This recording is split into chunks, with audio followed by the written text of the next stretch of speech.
It is Monday, the 14th of April, 2025.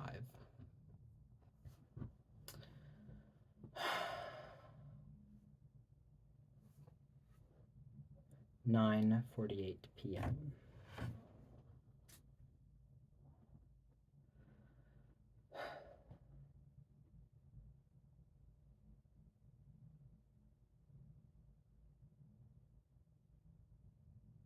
I really would like to redo this recording because I didn't think of anything to say. I'm not going to do it. I'm going to keep going. Incredibly uncomfortable. I rearranged the back of the room there so you can see the little dog. Her name is Daisy. A sculpture that I made in my first year of university before I dropped out of interior design. And my typewriter that I don't use, and where I keep my acrylic paints.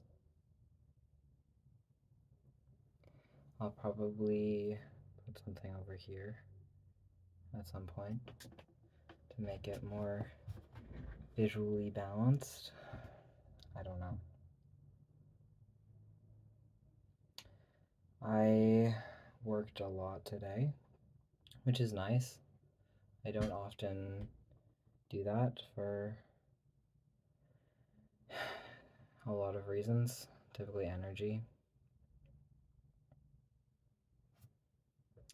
I've been designing the poster for one of the screenings at the TMU Film Festival this year, which has been really fun. It's motivated me to actually learn Illustrator to more than a beginner degree, and I feel very proud of myself.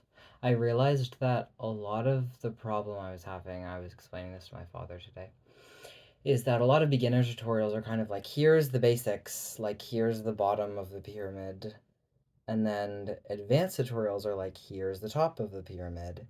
And I like start at the bottom, like no knowledge, and then I'm like, I want something very specific at the top. So I want a tutorial that will just give me a line right from the bottom all the way up to the top. But the advanced tutorials assume that if you want to do something up here, you already have a certain amount of base knowledge, and the basic tutorials assume that you just want to know how to do a wide range of things.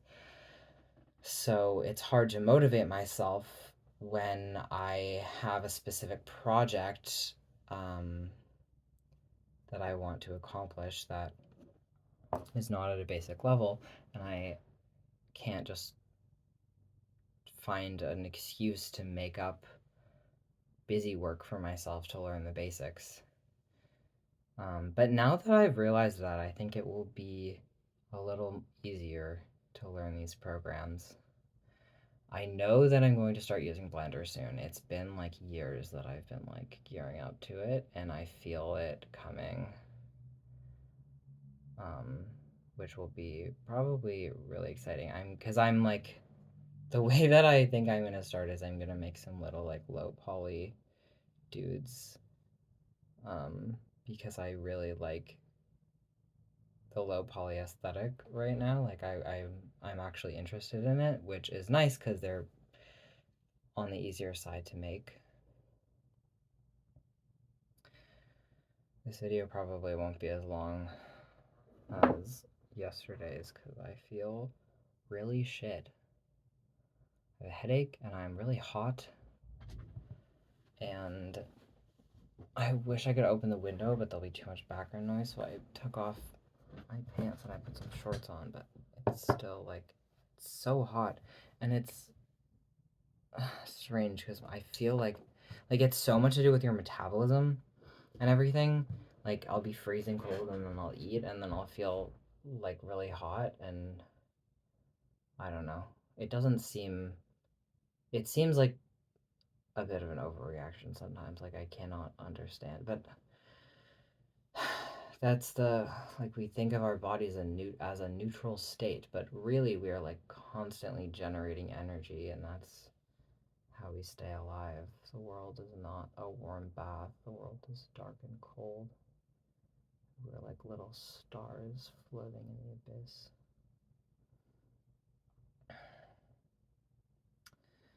It is like it is a good day, I think.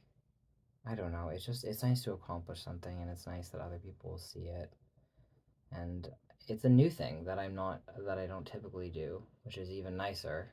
I thought that I would be really bad at it, and then I just kept going, and turns out that I'm not, which has not been true. I've been every time I do a graphic design project, I'm pretty disappointed with myself, but this is the first time that I feel like I don't know, I actually made something that I'm happy with. And of course, I can see its limitations, but its limitations are not like it would be going above and beyond and doing something like specifically more maximalist, which is more of a stylistic preference and an actual improvement of a product.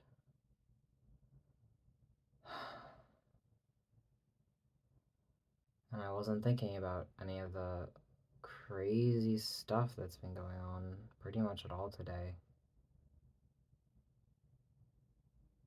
I read a research study that said that the amount of flow state that people were in was a very high predictor of overall happiness. So I've been trying to be in flow state more. I think it was a good study for me to read because sometimes flow state does not feel fun. It feels just like you're going down a river. Sometimes you're hitting rocks and stuff.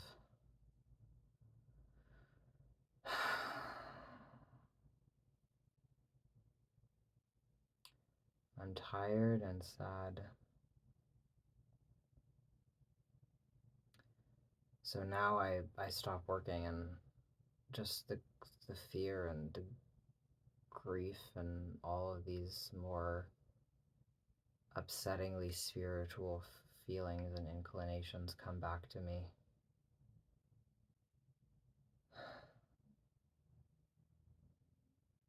And it feels so strange. I keep saying if like my 12-year-old or 14-year-old self could see me now, and if you told them like how spiritual I'd be, that I like literally have crystals and stuff, I would not have believed you. I would have looked at you like you were crazy. But it was always there. It was very inevitable. And I feel the shame of being boring and everything like I did yesterday, and now I feel like it's even worse because I already talked about it, so it's even more boring to talk about being boring twice. I don't know. I'm gonna talk until I feel better. And I can already feel it starting. And things are not so bad after all. I don't want you to think that when I'm in a bad mood that I'm not grateful to be here, because I am. I wrote in my journal a little while ago, probably like 6 months ago now, maybe. Oh my goodness, time is like really flying by, but not in a scary way, in like a nice, like it feels fast, but like a fractal where when I remember the past, I'm like, oh, it went by so quickly, but then I can go back and I zoom in and I'm like, well, I filled up that time with so much stuff. Like I was, and when the stuff is rest, it's still like I get the most out of everything. I don't waste time. I'm very present. Even if that present is not like being typically like mindful as we are sort of told that you should be. Like when I'm thinking about the future and things, it just feels like such a rich experience of that state. I don't know how I started doing that, but yeah. There was somebody, this guy who makes short form content, talking about getting FOMO and how there's always all these things going on in other places. And I just think that the solution to that for me was to decenter other people and be like, well, I'm always inside myself, so I'm always going to make it so that here what I'm doing is the good place to be.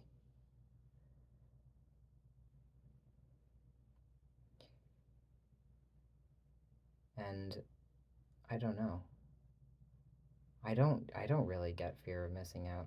I guess I feel the pang sometimes and then I just feel it and then it passes.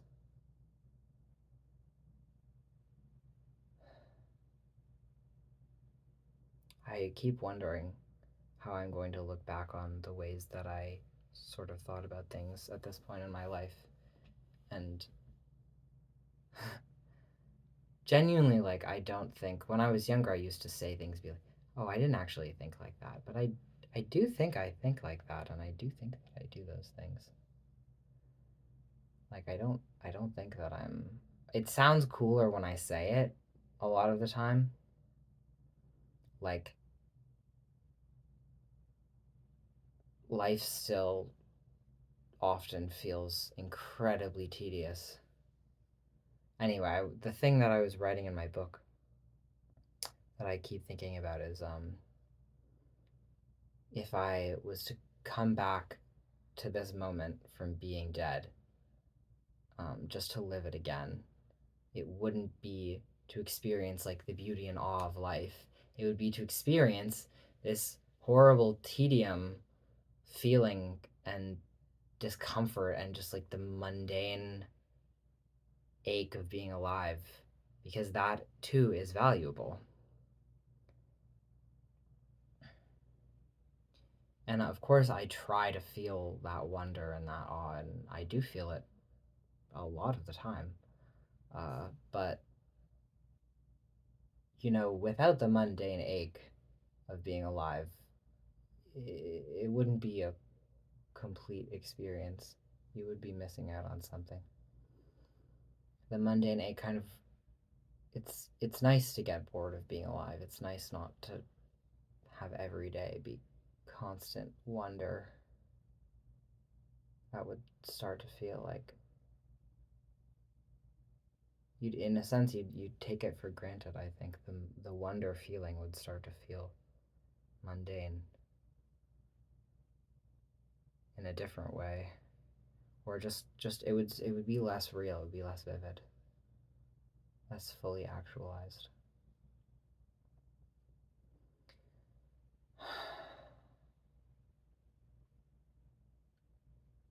But I just feel very proud of myself that I'm doing this work and that I'm doing my projects and I'm accepting things and changing as a person and not trying to fight the lessons that I'm learning.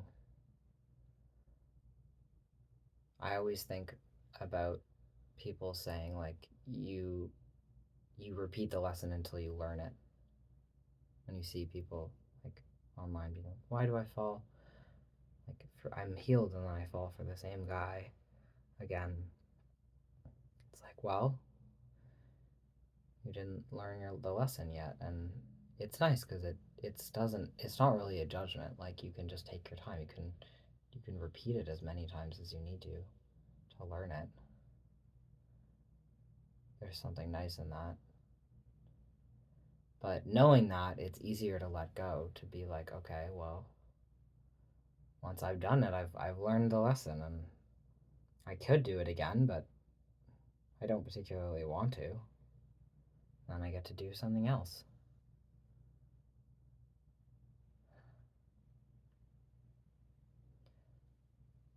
So I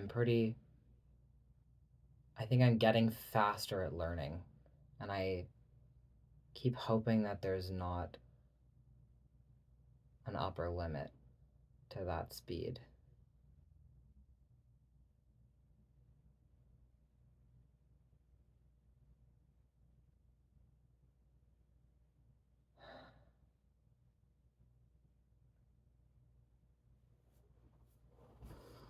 I gotta imagine you in there.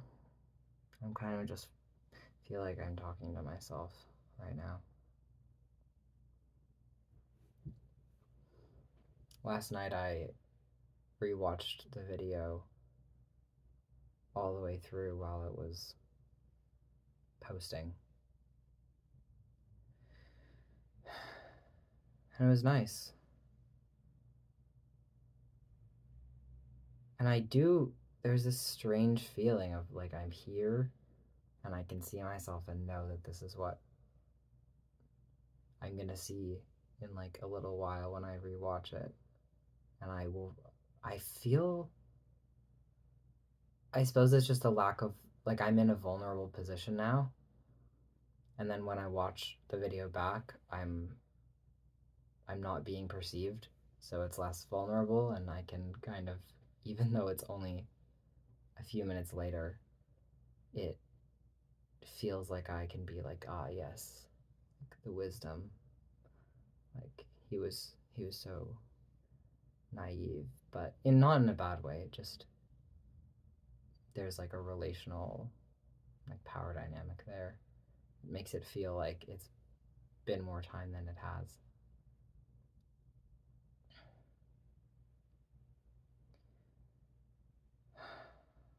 There's so many wonderful things that are going to happen to me.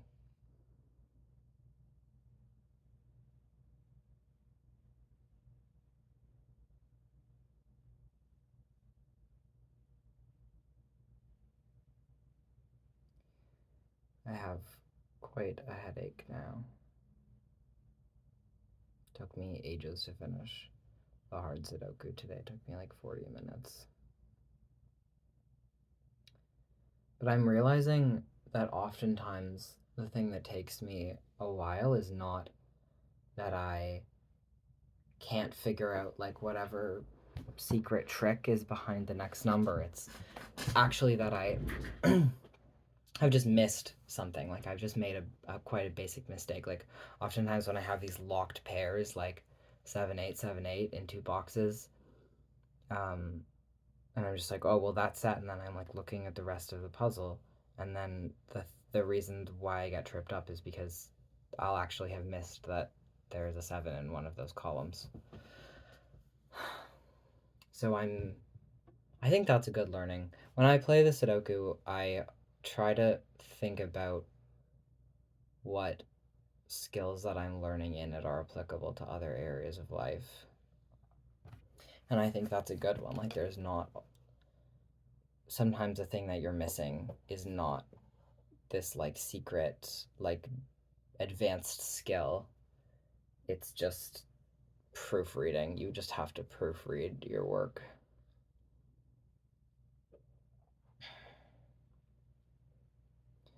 I'm sure that my thinking on that will expand as I go on. I don't know, I'm wondering what you're doing right now. Like imagining you listening to this as a podcast while you're doing some activity.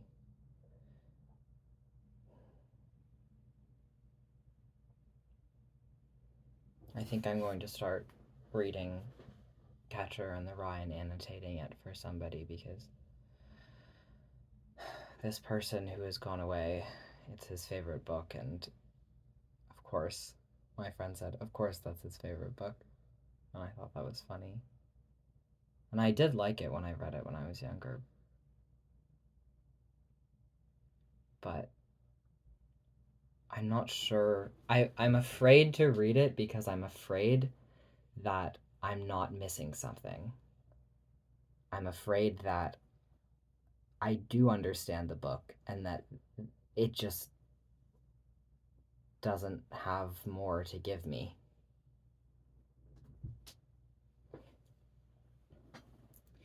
Either that or I'm just not ready for it yet, but I don't know. I'm going to try to reread it, and I gave him my favorite book that is kind of in a similar vein, and he completely analyzed how I would relate to the main character, so maybe reading it through that lens will be fulfilling.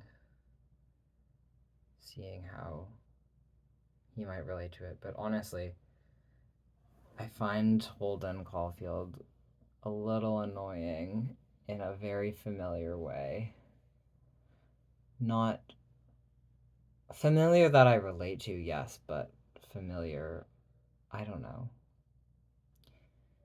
Anyway, I will read it. I'm not saying that there's nothing there and dismissing it, but this is why I haven't so far. I don't feel like, oh my goodness, so exciting, so much new information when I read it.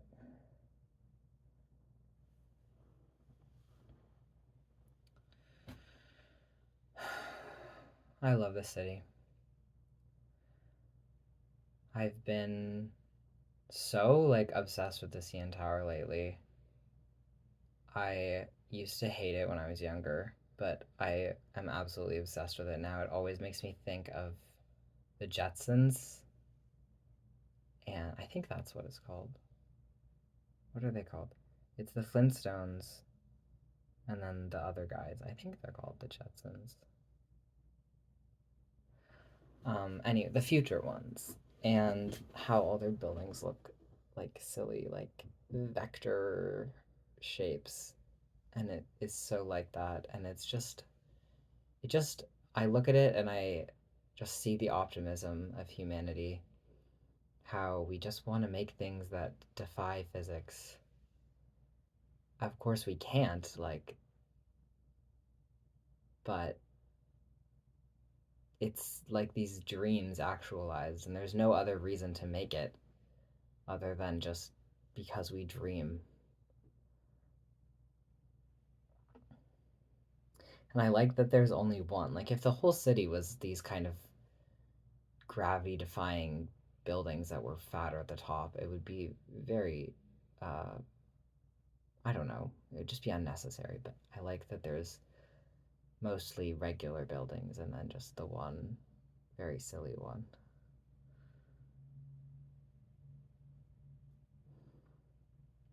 My mother asked me if I wanted to go eat at the restaurant there. I was like, I don't think it's very good. And of course, then I looked at the reviews and the food is not very good, according to other people, which is nice because uh, if buildings like that, if the nice food was actually in buildings like that, it would be kind of you'd never get to eat nice food because everyone would be at the top of these crazy buildings eating expensive food. It would be very like elitist vibe, but usually the nice food is on the ground and it is expensive, but you don't have all the kind of attractions concentrated in the same place like that. I like that people get lazy and do the bare minimum. Like, I like that we're not actually particularly well evolved. We're like the bare minimum that we could get away with. I love that life is efficient like that and will always cut corners. It makes me appreciate the kind of race, like always having to improve and get better. And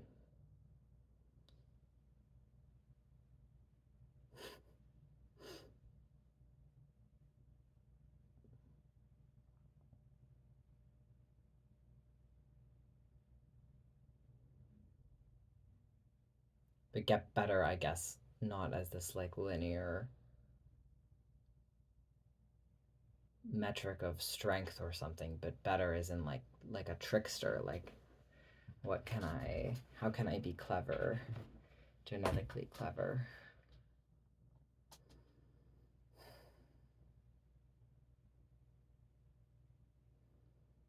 I've been thinking about needing to write more songs so that I have something that I can sing to you.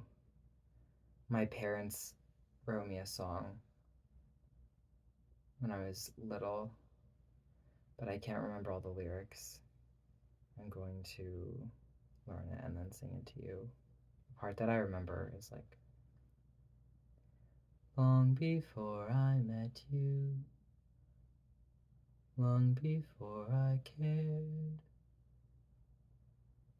long before I knew you.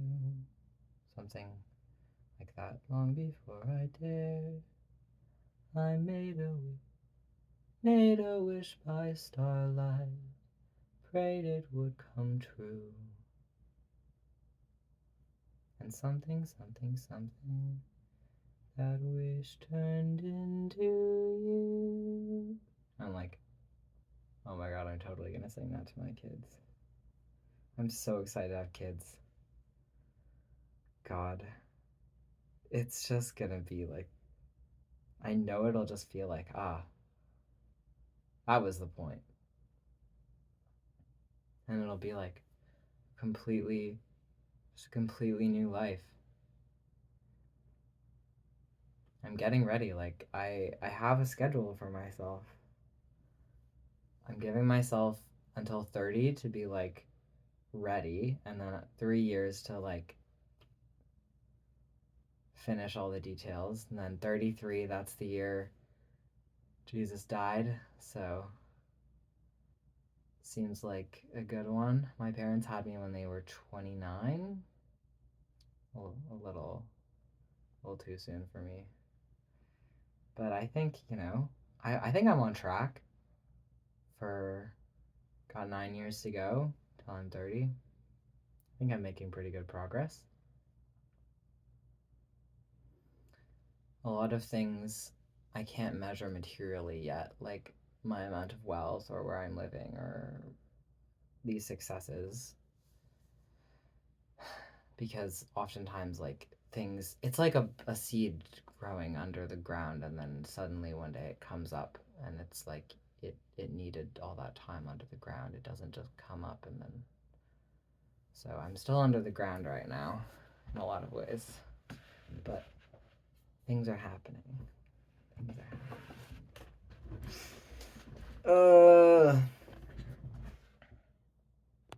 Come down here with me.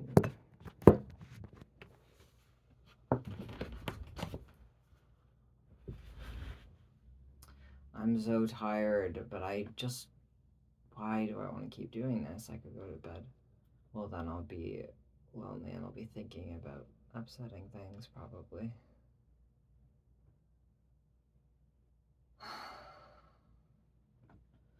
So we'll keep each other company for a little while longer.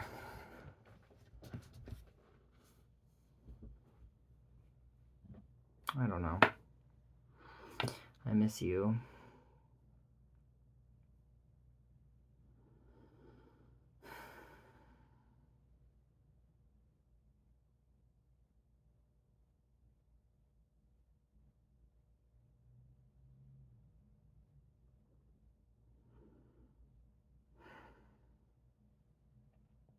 Life is so difficult. So much work. And it's like you don't even have to make it like hard for yourself, because even if you try to make it as easy as possible, it is still incredibly difficult. So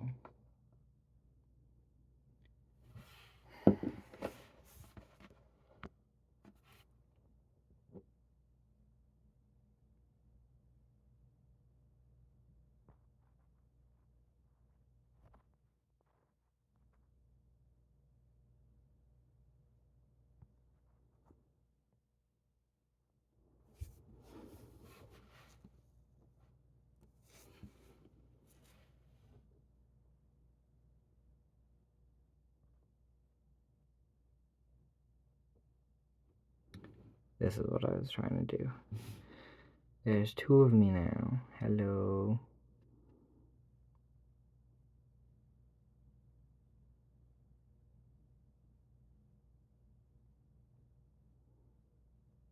You can see my plants, even though they're in front of you. Or behind you, I suppose. You can see my testosterone. Oh, I did not put it on today. Shoot.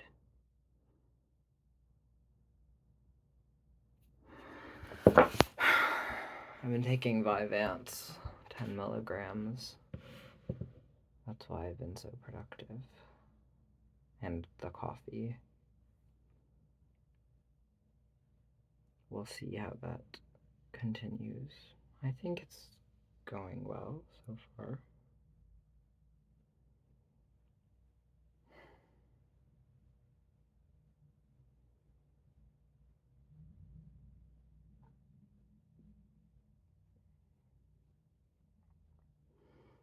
I trapped this evil spirit that was possessing me inside of a painting.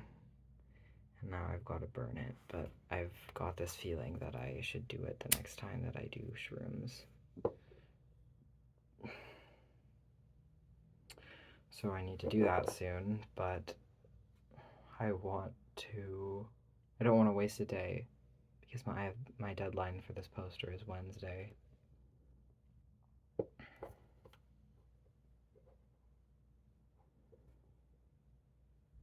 So, but my mother does not want the painting in the house. She liked it and then I told her what it was, and she said, "Oh, you should burn it soon." I said I will, so I might end up doing that tomorrow. But I'm in the zone enough now with this project that I trust myself that if I do them tomorrow, that I'll still want to work on it in the evening. I'm excited to record one of these while tripping because I've recorded a lot of stuff while tripping, and it ends up pretty cool a lot of the time. I recorded this one on LSD. It was my first time that I had talked to myself like this in a way that was so effective. And I listened to it later and I would like cry, and it was a voice recording, and it was saying like just to trust myself and that I know what's right and just find out what I want. That's the hard part. Whatever I want, I can have, and that I already know what to do. It reminds me of when I went to a Mormon church one Sunday recently, a few months ago, or just over a month ago. They did a kind of adult Sunday school after about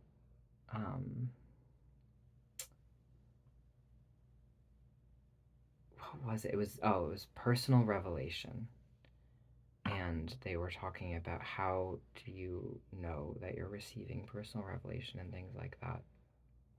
And they read a passage from the Bible, I forget which one, but the passage was God saying that there's no stupid questions, basically. You can ask whatever you like, and you'll receive the answer because you'll feel it. It'll be like a warm feeling in you, and then you'll know that that's the right course of action. Or you won't feel it, and you won't know what the right course of action is. And in that case, he says, what he will have done is taken the course of action that is not right and removed it from your mind so that whatever course of action you think to take is the right one. Seems pretty foolproof to me. So, and he was saying sometimes you got to think about it.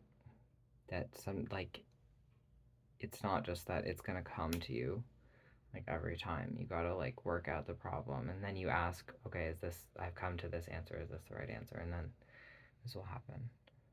um and I think it's so hilarious because it just removes any excuse for non-action, because it's like, well, whatever you're doing has to be the right thing because you literally just got the wrong one like taken out of your head forcibly. I'm like, okay. I don't know. I thought it was funny. Um, but also very comforting and just kind of like a trust the process, like you're on the right path kind of vibe.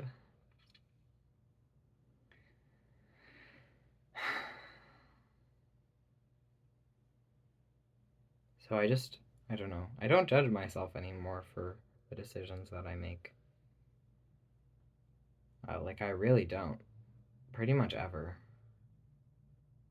And I'm in a very safe part of my life in a lot of ways. I'm doing things that are comfortable for me. I'm sure when I get out into the world a little bit more. Like I was saying the other day, I wish that I was as brave in other areas of my life as I am in my relationships. Like I'm so able to just do them in a way that I'm really happy with. And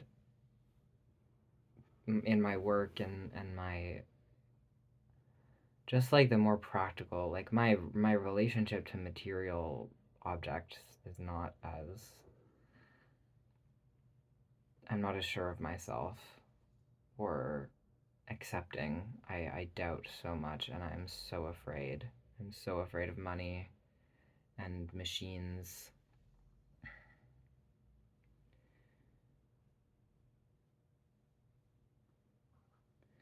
But I'm getting there. Every day I get a little better, and I can see how much I'm growing. I'm very proud of myself.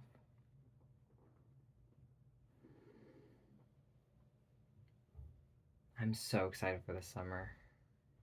It's gonna be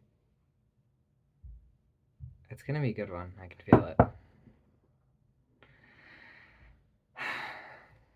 And I'm just gonna let it happen. Like it's just, you really don't have to worry. There's no, you know, there's so many times this morning I woke up and I'm just, my heart like pounding so many days. And my mom asked me, "Did you have any nightmares?" And I said, "No." She said, "Oh, well, that's good." And I said, "Well, I'd rather be able to sleep. Like when I have nightmares, I sleep better sometimes, or I have been lately.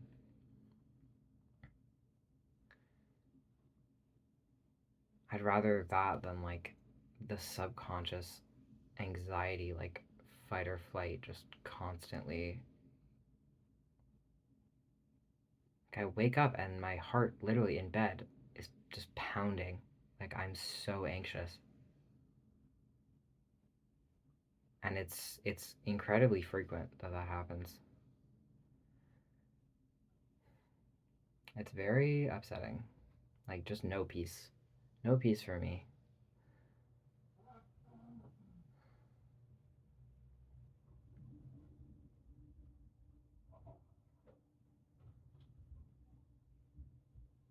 At least when I have the nightmares, I feel like I have some information, like I'm getting somewhere.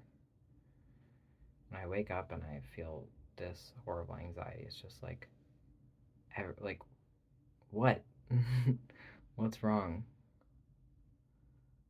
I could not tell you. Well, I could tell you, but it's less tangible. It's less. It's harder to deal with, I suppose.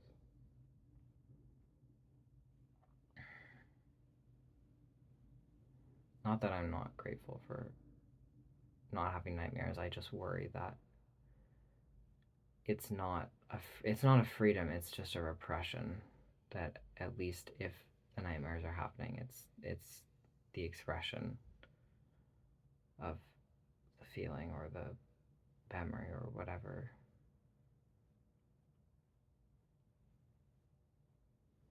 My phone is at 3%, so I'm probably gonna go.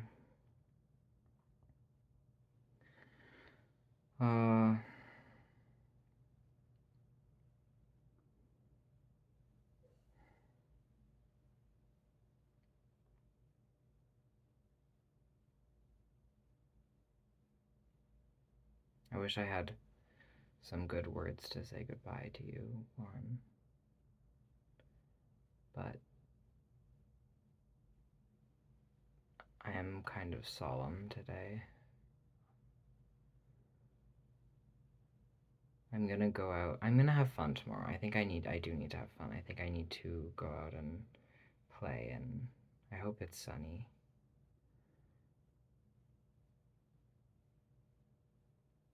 I need to exercise and everything and just use my body. It was very stationary today. And I'm like, literally have like an insane cramp, like right here. It's so tight because of using my trackpad so much.